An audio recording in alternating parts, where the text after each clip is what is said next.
It is also dangerous to stand alone, without a group, without being attached to something. Of course, sir, to stand alone, to be alone, is the most dangerous thing. We all want to be with somebody, but that's a separate point. If you really see with all the consequences, but we don't really see. Wait, that's my point. If we saw that nationalism is danger to our own security, leading to war, to self-destruction, if you saw the danger, you would act, wouldn't you? So the question is, you don't see. Now, please, just stick to that one thing. What do we mean by seeing? That is, I can see rationally through thought, analysis, examination, that the nationalistic spirit does lead to war. In that analysis there is no emotional content. It is purely an intellectual dissection. When there is an emotional quality in this analysis, because it threatens me, then I become vital. So the question is, what do we mean by seeing? Do I see detail by detail and put them all together and then say, well, I've seen and so act?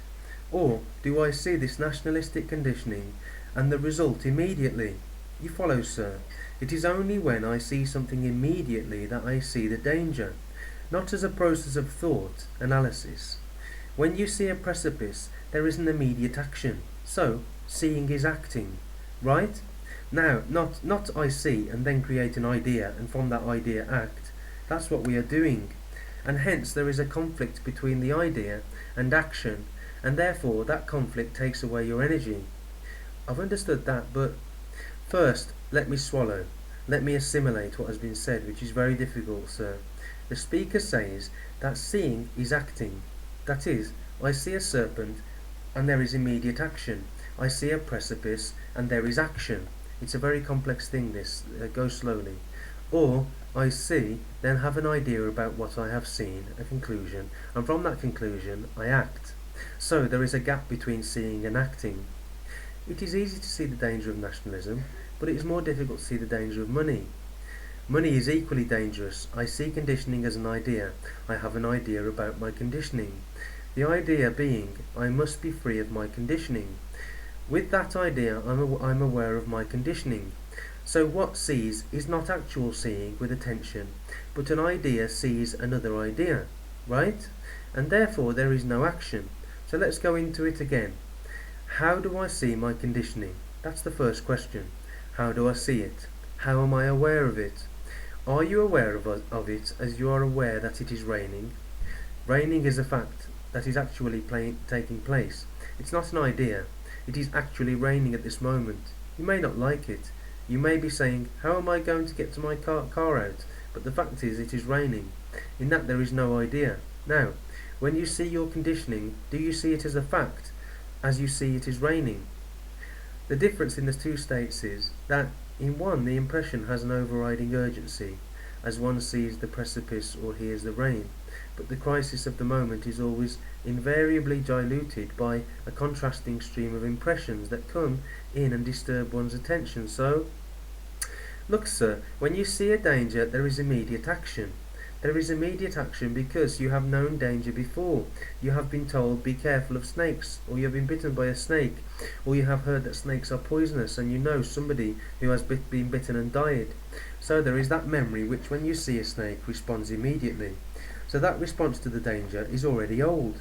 You know already how dangerous a snake is. That isn't a direct response. It is a cultivated response. Time is involved in that response, right? When you were a child you were told, be careful, and you remember it when you see a snake. That seeing is a cultivated quick response. Now move to the other, which is this. You are aware of your conditioning, but you also have the memory that it is pleasurable, that it is right, that you cannot live in this world without being conditioned, and so on. Again, you have the response of time, of memory, but we are talking of a response which is not of time at all, which is not a cultivated response. So one must deface memory. The difficulty is the two seeings, I am conditioned and it is raining, are wrongly identified as alike.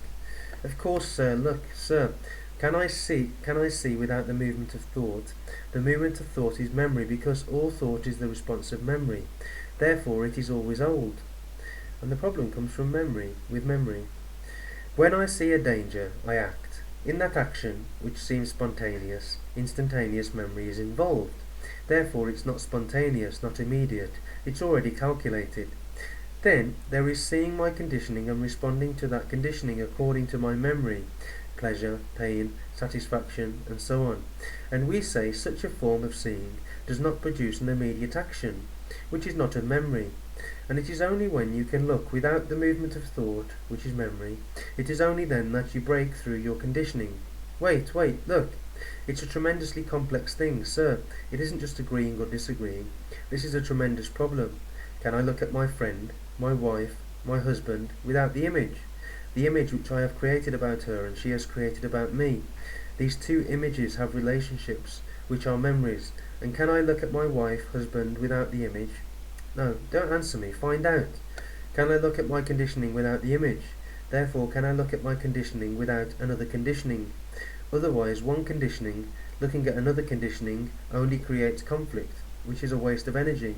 So, is it possible to look at you, or you to look at me, without the image you have about me, or I have about you? Which means, can I look at everything in life as though it was new?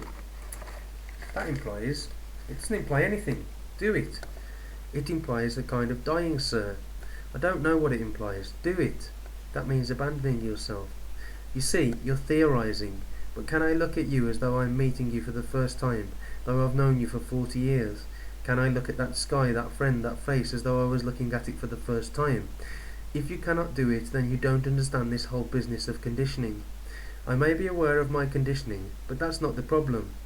That's a very small affair. There's a much deeper issue involved in this conditioning, because we can never look without it. Never.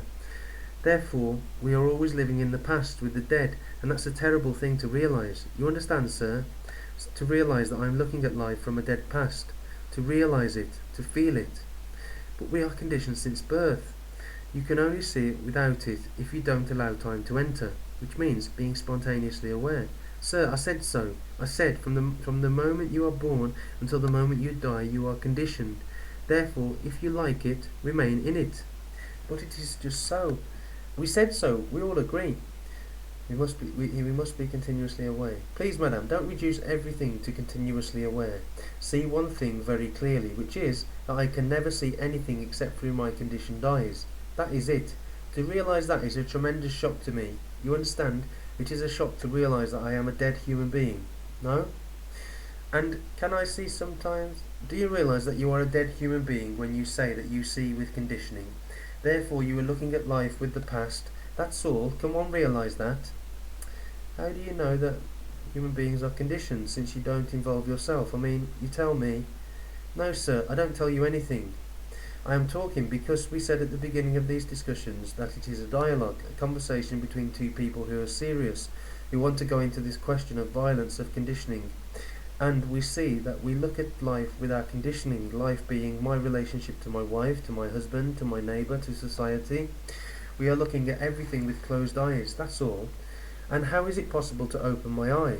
Nobody can do it. Religions have tried to tear my eyes apart by believing, by dogma, by rituals and all the rest of it. And the communists say, you can never be unconditioned. That's part of life. Always live in prison. Only decorate the prison more and more. But a man who says such a way of living is not freedom must find a way out of this, and to find a way out is to become aware of your own conditioning and discover that you look at your own conditioning through conditioned eyes. Find out whether you can live in that state. Do you know, sirs, I have watched snakes, several of them around me, poisonous cobras in India, many of them, and you know what happens to you? You are terribly awake. You're watching everything. Your nerves, your eyes, your ears are listening to every moment. And that's the way to live with yourself, without going mad.